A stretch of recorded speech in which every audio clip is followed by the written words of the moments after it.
Guys म चाहिँ एउटा मन्दिरमा पूजा गर्न जाँदैछु गाइस। मैले खालेको भाले देख्न सक्नुहुन्छ हाम्रो गाइस।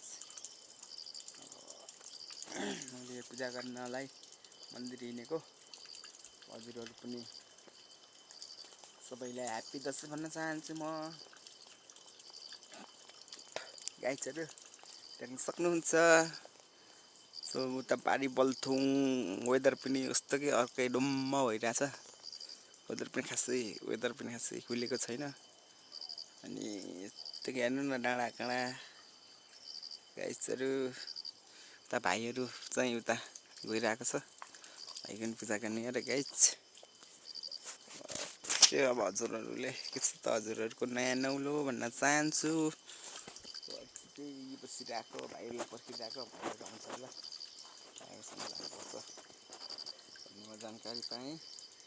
मैले भर्खर कुखुरा चाहिँ त्यही गाइस।